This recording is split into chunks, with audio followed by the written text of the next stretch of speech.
Bonjour à tous, bienvenue sur Vie TV et aujourd'hui on va parler encore de la haute importance d'être conduit par le Saint-Esprit. C'est un sujet qui n'est pas nouveau sur Vie TV, mais la raison pour laquelle je l'aborde, c'est que j'ai reçu un courrier d'une bien-aimée qui m'a vraiment époustouflée. En fait, c'est un témoignage et cette sœur est âgée de 35 ans et ça faisait des années qu'elle soupirait pour le mariage, pour trouver enfin l'homme de sa vie. Et elle dit que ça fait un moment qu'elle me suit et elle a accepter l'enseignement selon lequel, et ce n'est pas mon enseignement, c'est l'enseignement de la Bible, donc Galates chapitre 16, qui nous dit que nous devons nous laisser conduire par le Saint-Esprit si nous ne voulons pas être conduits par la chair. Donc, elle a entendu cet enseignement, elle y a cru, elle a mis en pratique, elle a commencé à développer sa sensibilité au Saint-Esprit. Et un jour, elle reçoit une instruction, donc justement de ce Saint-Esprit qui lui demande de commencer à, je pense, à davantage communier fraternellement. Je pense que c'est ça. De toutes les façons, je vais vous mettre la capture d'écran pour aller dans le détail et aussi de faire, de modifier la nature de ses offrandes, quelque chose comme ça. En tout cas, le fait est qu'elle a reçu des instructions du Saint-Esprit. Et une fois qu'elle a mis ces instructions en œuvre, là où c'était le désert sur le plan sentimental, elle dit qu'elle s'est retrouvée avec plusieurs prétendants. Elle ne comprenait pas ce qui se passait en fait. Et j'étais en réflexion toute la semaine où j'ai reçu ce témoignage. Je me disais que c'est vraiment tellement dommage qu'on fasse du surplace alors qu'on a le Saint-Esprit. On tourne en rond. Il y a beaucoup de gens qui tournent en rond, pas forcément sur le plan sentimental, ça peut être sur un autre plan. Et pourtant, on a celui qui a la solution, celui qui sait toutes choses, celui qui voit toutes choses.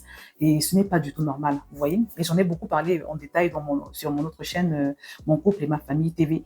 Et j'ai même pris l'exemple de Jésus le jour où il a trouvé ses disciples qui avaient passé toute la nuit à essayer d'avoir du poisson, c'était des pêcheurs. Ils n'ont pas eu de poisson, ils étaient tellement abattus. Et puis Jésus entre en scène, il leur donne une instruction, il leur demande d'aller en eau profonde, il leur demande d'aller à un endroit spécifique de l'eau, de la mer. Je ne sais pas si c'était un fleuve, ou je pense que c'était un fleuve. Il leur demande d'aller à un endroit spécifique de l'eau. Et quand ils vont à cet endroit, ils font une prise. Je pense qu'ils n'avaient jamais fait de prise comme celle-là. Ils ont eu tellement de poissons que les filets se rompaient, selon ce que la Bible nous disait.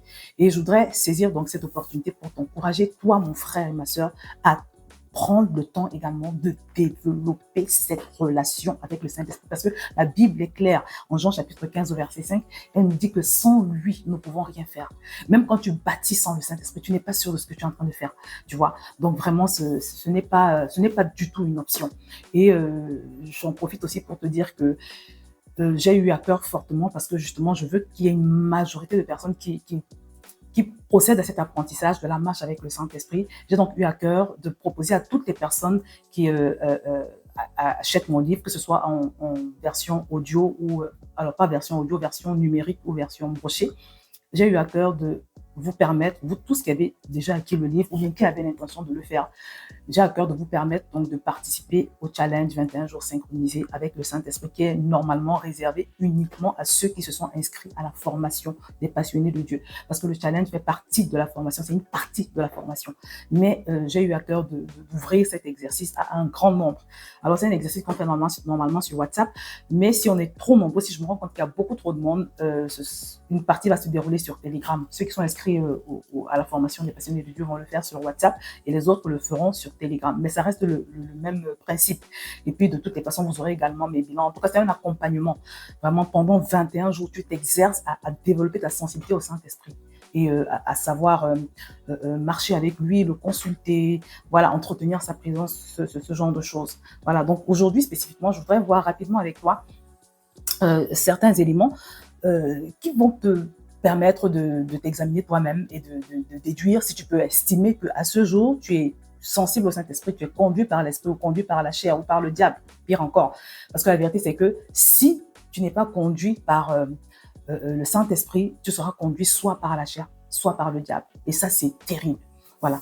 Un premier critère, par exemple, c'est que si tu n'es pas sensible au Saint-Esprit, tu vas te rendre compte que tu vas souvent louper les instructions du Seigneur au travers du Saint-Esprit. Parce que Dieu nous parle tout le temps. La Bible nous dit qu'il parle tantôt d'une manière, tantôt d'une autre, mais là, on n'y prend point de garde. Dieu te parle tout le temps. Il essaye de t'envoyer des messages, mais quand tu n'as pas pris l'habitude voilà, de discerner ou bien même d'étudier ces mots d'expression, c'est compliqué. Souvent, tu loupes voilà, tu loupes les fois où le Seigneur essaye de t'envoyer un message. Il y a un homme de Dieu qui partageait son témoignage un jour et il disait que il y a un de ses fidèles qui est venu le voir comme ça, il lui a annoncé qu'il partait, il repartait dans son pays d'origine, en Afrique, après avoir passé 20 ans en France. Et l'homme de Dieu dit qu'à l'instant où ce monsieur lui a parlé de cela, il s'est senti très mal. C'est-à-dire qu'il a senti à l'intérieur de lui que c'était pas une bonne idée.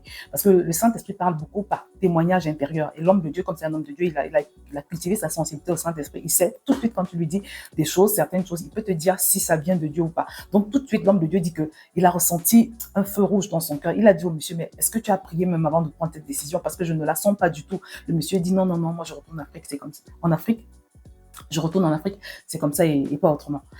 Et donc, il retourne en Afrique et même pas 6 mois après, il était mort. Donc, c'est le pasteur qui raconte ça pour dire que vraiment, on ne peut pas se permettre de décider comme ça, comme on veut. Parce que des fois, l'inspiration que tu as, cette idée que tu as là, voilà, ce changement de cap que tu as envie d'initier là, ça vient de ta chair, c'est une idée qui vient de la chair, c'est une idée qui vient du diable ou bien, voilà, tu vois. Donc, c'est pour ça que c'est important. Quand tu as une relation avec le Saint-Esprit, tu deviens sensible à ces feux rouges, à ces feux verts. Et à chaque fois que tu t'apprêtes à prendre une mauvaise décision, tu vas ressentir que le Saint-Esprit n'est pas d'accord. Tu vas ressentir et tu vas reprier dessus pour avoir l'instruction du Saint-Esprit par rapport au projet. Tu vois. Un autre exemple que je peux te citer, parce que les personnes qui n'ont pas cultivé l'art d'être sensibles au Saint-Esprit, les personnes qui ne prennent pas non plus la peine d'interroger le Saint-Esprit avant de prendre une décision, elles se retrouvent souvent dans beaucoup de problèmes. Vous allez vous rendre compte que si c'est ton cas, par exemple, tu as peut-être certainement dû enchaîner beaucoup d'échecs, beaucoup de catastrophes, beaucoup de faux pas. Tu vois, et ça, c'est vraiment la conséquence d'être conduit par tes émotions, de faire des choix sur la base de tes émotions. Non, tu peux pas faire ça. Tu as le Saint-Esprit, c'est une pure grâce. C'est un grand privilège, donc tu peux pas l'ignorer. Tu vois. Donc, je me rappelle donc d'un frère en Christ qui, un jour, il vient me voir, c'est un témoignage que je pense que j'ai déjà partagé. Il vient me voir, il me dit que vraiment, il a envie de démissionner. Il a envie de démissionner, il veut quitter son entreprise pour se mettre à son propre compte. Alors, à son propre compte, il devait s'associer avec un certain monsieur qui lui avait fait une proposition de se mettre donc ensemble pour ouvrir une boîte. C'était son rêve, en fait, de travailler dans ce domaine. Donc, il vient me faire part de ça. Il me dit il va démissionner et puis il va se mettre à son propre compte il va s'associer avec ce monsieur. Je lui dis, hey, vraiment, est-ce que tu as bien réfléchi? Parce que quand il m'a dit ça, tout de suite, j'étais pas à l'aise, en fait. Vous voyez ce feu orange, feu rouge, que je vous dis que le Saint-Esprit te fait ressentir dans ton cœur. Tu es mal à l'aise. Dès que tu prends la décision, du moins, dès que tu as l'idée de faire la chose, tu sens dans ton cœur comment tu es gêné, tu es très mal à l'aise. Souvent, quand tu as ce sentiment, ça veut dire que le Saint-Esprit n'est pas dans l'affaire. Donc, moi, j'avais ressenti ça et je lui dis, mon frère, je suis pas d'accord avec ton histoire là. Je ne sens pas. Parce que, en plus, il avait un bon poste, il avait un bon travail. Tu vois, il était bien rémunéré. Et voilà, avec des enfants quand même, une famille, je lui dis, mais attends, et en plus, c'est un risque que tu prends, voilà quoi. Il me dit, non, non, non, moi, c'est ce que je veux, voilà, c'est mon rêve, voilà, je veux être à mon propre compte. Et savez pourquoi, les amis? Il prend donc cette décision et le jour où il décide de donner sa démission, le lendemain de ce jour-là, le monsieur l'appelle le matin. Il lui dit, finalement, on ne pourra plus ouvrir l'entreprise ensemble parce que j'ai fait ma comptabilité et je me rends compte que vraiment côté finance, ce n'est pas trop ça, donc je peux pas investir, je peux pas. Il a commencé à donner des raisons. Toujours est-il qu'il pouvait plus créer l'entreprise ensemble. Donc voilà le frère qui se retrouve coincé. Les amis, quand la Bible nous dit de nous laisser conduire par le Saint-Esprit, ce n'est pas un amusement. Donc voilà, il fallait maintenant prier, supplier Dieu, vraiment de faire grâce. Parce que moi, je lui ai suggéré de repartir voir son patron, de lui dire qu'il annulait sa démission et tout et tout. Et on a prié pour que le Seigneur incline le cœur du patron. Le patron a accepté de le reprendre. Donc là, Dieu a fait grâce. Mais si Dieu n'avait pas fait grâce, ça aurait été compliqué. Tu es père de famille avec tes enfants, tu prends des décisions comme ça sans consulter Dieu. Vous voyez? Donc ça, c'est vraiment quand tu n'as pas l'habitude d'écouter le Saint-Esprit. Alors, je ne parle pas des mauvais choix de conjoint. On m'a raconté l'histoire un jour d'un homme. Il s'est marié avec une femme et c'est sûr, c'était un mauvais choix parce que tout au long de leur mariage, en fait, les gens ont vu ce monsieur aller comment je peux dire, de déchéance en déchéance, si je peux dire ça comme ça. C'est-à-dire sa vie s'est transformée en une sorte de chaos. C'était tout le temps compliqué, sans compter les bagarres dans le foyer. Il a essayé même d'ouvrir une église parce que c'est quelqu'un qui avait un appel sur sa vie, mais c'était compliqué avec cette femme-là.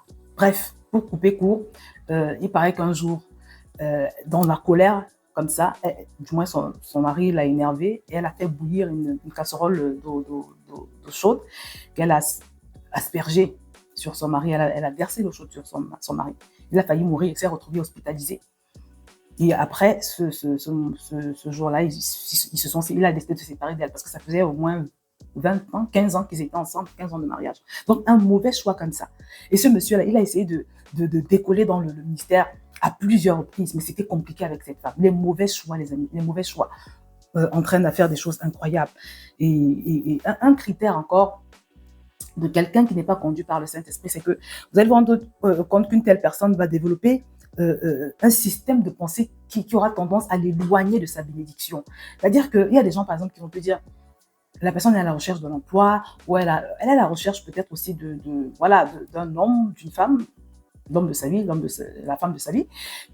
Il y a des choses à faire quand tu es en recherche, que ce soit en recherche d'emploi ou en recherche d'un homme, d'un futur potentiel fiancé ou d'une future fiancée. Il y a des choses à faire, mais la personne, elle va rien faire, elle va pas socialiser, elle va pas travailler sur elle-même, elle va même pas prier, elle va développer des systèmes de pensée du genre, de toutes les façons, si Dieu veut me donner un mari, il va me donner un mari, si Dieu veut me donner une femme, il va me donner une femme, ou bien si Dieu veut me donner voilà, un travail, il va me donner un travail. Et la personne ne va pas vraiment se bouger, elle ne va pas faire le nécessaire. Parce qu'en toute chose, nous avons toujours notre part à faire. Ou bien elle va tout simplement développer un autre mauvais type de raisonnement. Mais sachez, mes bien-aimés, que souvent ces raisonnements-là sont inspirés directement par le diable, par l'enfer. Donc il faut faire très attention. Il faut toujours se demander, est-ce que ce que je pense là est raisonnable? Est-ce que c'est biblique? Est-ce que c'est raisonnable surtout? Parce que la Bible nous dit, je crois que c'est quelque part dans Éphésiens, ne soyez pas stupides, mais comprenez quelle est la volonté de Dieu. Si la Bible nous demande de ne pas être stupide, il y a une autre version qui nous dit d'être raisonnable en fait. Dieu veut qu'on utilise notre cerveau. Des fois, il suffit simplement d'être raisonnable. Voilà. Quand tu n'es pas sûr de ce que tu fais et que beaucoup de personnes te donnent des conseils, tu n'es pas sûr de leurs conseils, le Seigneur t'encourage à utiliser ton cerveau. Sois raisonnable des fois. Voilà, tu vois. Donc, c'est très important. Donc, il faut faire attention à ces mauvais systèmes de pensée qui t'enferment dans ta situation. Tu as une idée comme ça, là, et cette idée-là t'empêche d'avancer, elle t'empêche de faire la chose qui doit être faite pour que tu atteignes ta bénédiction. Et c'est un truc que le diable a mis dans ta tête, dans ta pensée, pour t'enfermer dans ta situation. C'est terrible, vraiment, c'est terrible. Alors maintenant, rapidement, quand tu es conduit par le Saint-Esprit, les gens qui sont conduits par le Saint-Esprit, ils vont avoir tendance à discerner les opportunités. Vous voyez, quand il y a une opportunité qui se met devant toi, tu discernes, tu la saisis et puis tu franchis ton prochain niveau. Je me rappelle d'une bien-aimée, elle était dans un certain pays qui n'était même pas son pays et ça faisait des années qu'elle était coincée sur le plan sentimental, coincée sur le plan professionnel et coincée comme ça. C'est une fille intelligente, super intelligente. En tout cas moi depuis que je la connais, elle a toujours été première de la classe. Elle avait toujours été première de la classe et très brillante, mais elle n'arrivait pas à trouver un travail, elle n'arrivait pas à s'en sortir professionnellement sur le plan sentimental. C'est une fille très belle, magnifique. Dieu lui a vraiment fait grâce sur ce plan-là. Elle n'arrivait pas non plus à connecter avec une bonne personne. Elle n'a jamais réussi à tomber sur un homme qui mesurait sa valeur.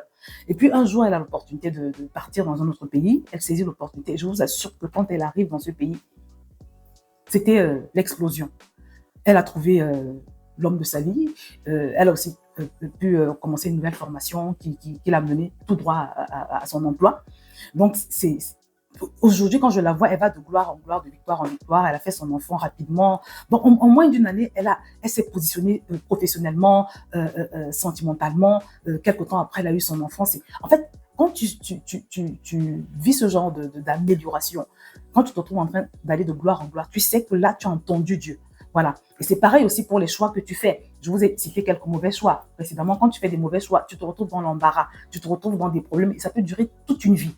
Un mauvais choix que tu as fait.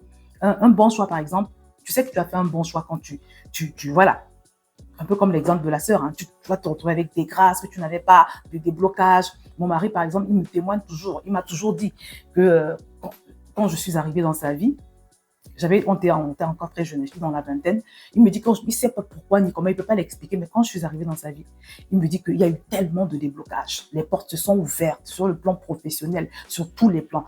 Et c'est quelques temps après aussi qu'il est revenu au Seigneur. Mais en tout cas, il m'a toujours dit que dès que je suis entrée dans sa vie, il allait de gloire en gloire, de victoire en victoire, jusqu'aujourd'hui, ça n'arrête pas. Et c'est souvent ce qui arrive quand tu connectes avec la bonne personne. Tu vois, c'est pas forcément sur le plan sentimental, ça peut être sur le plan du business, des affaires, ça peut être connecté aussi avec le bon endroit, ça peut être connecté avec autre chose.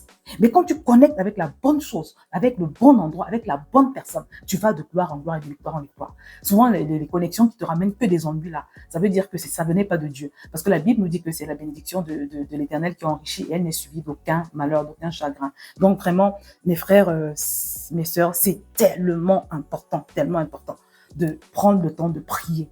Juste une petite prière, Saint-Esprit, ne me laisse pas me tromper. N'hésite pas à fermer même cette porte devant moi. Si ce n'est pas ta volonté, prendre le temps de prier et reprier pour chaque choix, chaque décision, chaque voilà, projet. Demander au Saint-Esprit, écouter son témoignage intérieur et voilà, et procéder aussi à toutes les vérifications que je vais vous mettre, parce que moi j'ai déjà beaucoup parlé de ça. Je ne vais pas revenir aujourd'hui sur comment est-ce qu'on sait que le Seigneur nous conduit, il veut qu'on fasse quelque chose ou bien qu'il ne veut pas. Je vais vous mettre un article où j'en parle en détail, mais je vous recommande vraiment de vous inscrire pour le challenge qui commence ce vendredi. Je vous recommande vraiment, je vais tout vous mettre en bas. Mais toutes mes vidéos, je parle en détail de comment entendre Dieu, et des articles également que j'ai écrits sur mon site qui parlent de comment entendre Dieu vraiment dans le détail, ça va t'aider. Et n'hésite pas également à t'abonner à ma chaîne parce que j'ai créé une chaîne YouTube spécifiquement pour ça, ma vie avec le Saint-Esprit, je partage des expériences, ça va également t'aider. Mais en tout cas, le but de cette vidéo, c'est vraiment de t'interpeller sur le fait que commencer à t'intéresser au Saint-Esprit est ce qui peut, et même ce qui va complètement chambouler ta vie et t'apporter des solutions que tu cherches depuis des années sans succès. Donc voilà, donc je te laisse donc prendre cette belle décision et importante décision qui va révolutionner ta vie. Et je te dis à très bientôt. Bien évidemment, like cette vidéo, partage-la, dis-moi ce que tu en penses, partage-moi également tes expériences. Je te laisse donc partager, t'abonner si ce n'est pas encore le cas. Et je te dis à très bientôt sur cette chaîne.